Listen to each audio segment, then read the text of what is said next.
Ito ang kwentong hindi ko makakalimutan. At saktong isang taon na ang nakalipas, taong 2023, ito ang nangyari na tuwing dumarating ang Disyembre ay naaalala ko lahat. Tawagin na lang po ninyo ako sa pangalang Angelo na taga-syudad ng Baguio. 5 taon na kami ng ka-live-in partner ko at naging long distance relationship kami ng 2 taon dahil lumayo ako bilang isang OFW sa Japan.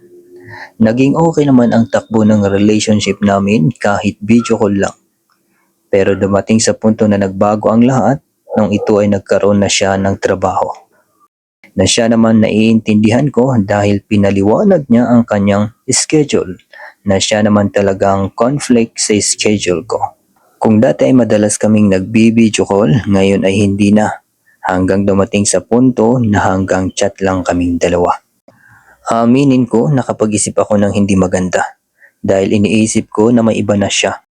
Dahil medyo kaklose ko naman ang isa niyang kapatid, sa kanya ako nagtatanong. Wala naman naging problema. Madalas siya pa ang nag-update kung anong ginagawa ng kanyang kuya. Siya pa ang nagsisend din ng picture na nakahiga at ang pinagtataka ko nga lang bakit palaging nakatalikod ang pinapadala ng picture. Kung hindi nakatalikod, naka-side view. Pero di bali na wala namang masama doon. Hanggang sa dumating ang panahon na hindi ako tinachat ng live-in partner ko, tinanong ko ang kapatid niya at humihingi ito ng sorry dahil ang kanyang kuya ay may iba na. Akala ko'y biro lang ang kanyang sinasabi pero nauwi sa hanggang seryoso na ang usapan. Dito na ako hindi makagalaw. Nanginginig ako at hindi ko may paliwanag ang nararamdaman ko sa oras na yon. Inaamin ko sa oras din yon na pagbitaw ako ng masasama at masasakit na salita sa kanila. Napawang ginamit lang nila ako. Pero sabi naman ng kapatid niya, huwag daw ako mag-alala dahil babayaran daw nila ang mga pinapadala ko sa ka-live-in partner ko. Pero hindi nila maipapangako na lahat ng napadala ko ay mababayaran nila, pero dahil sa inis ko, sinabi ko na babayaran nila lahat dahil may resibo ako. Napansin ko rin na hindi makapagsalita ang kanyang kapatid dahil sunod-sunod ang banat ko sa kanila. Pautal-utal ito magsalita pero dapat lang dahil mangluloko sila. Ang ginawa ko na lang ay binalak ko sila lahat.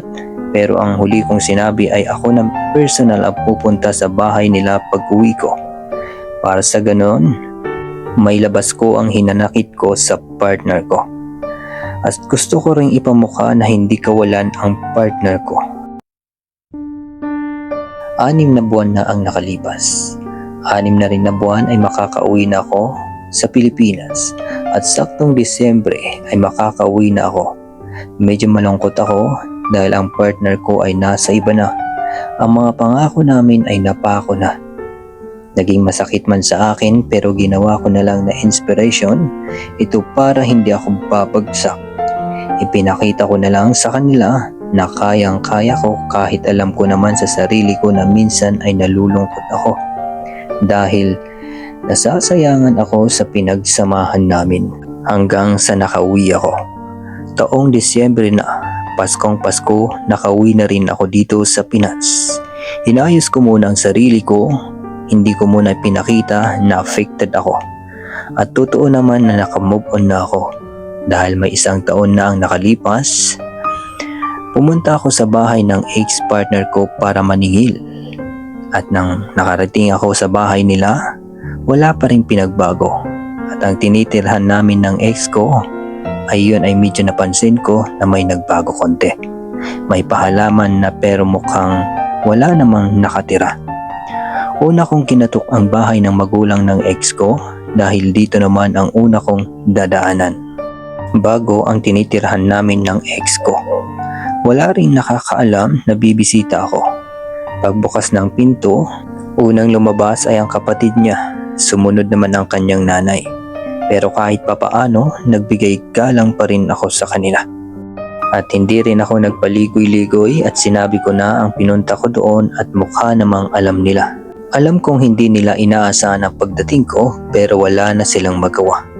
Pinaupo ako pero pinagpahinga ako ng konti. Pero sabi ko sa kanya, hindi na ako makapag-antay.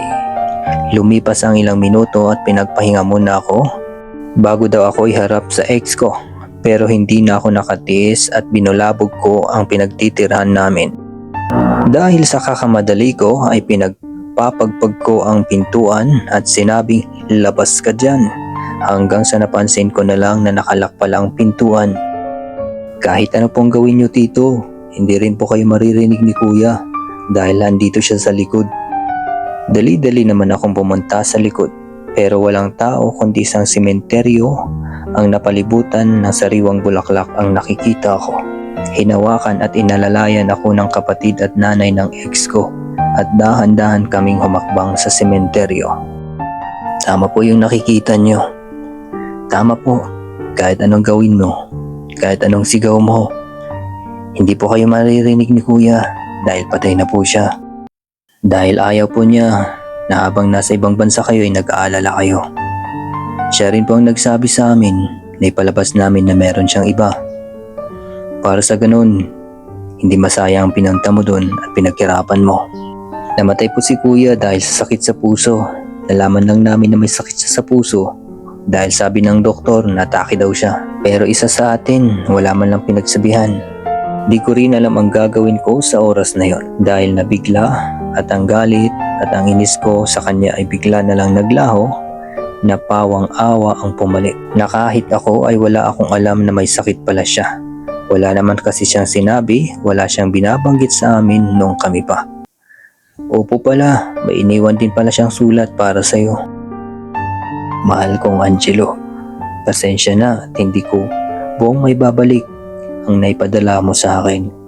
Maraming salamat dahil napakalaking tulong ang pinapadala mo sa akin. Pero huwag kang mag-alala, hindi ko sinayang yun.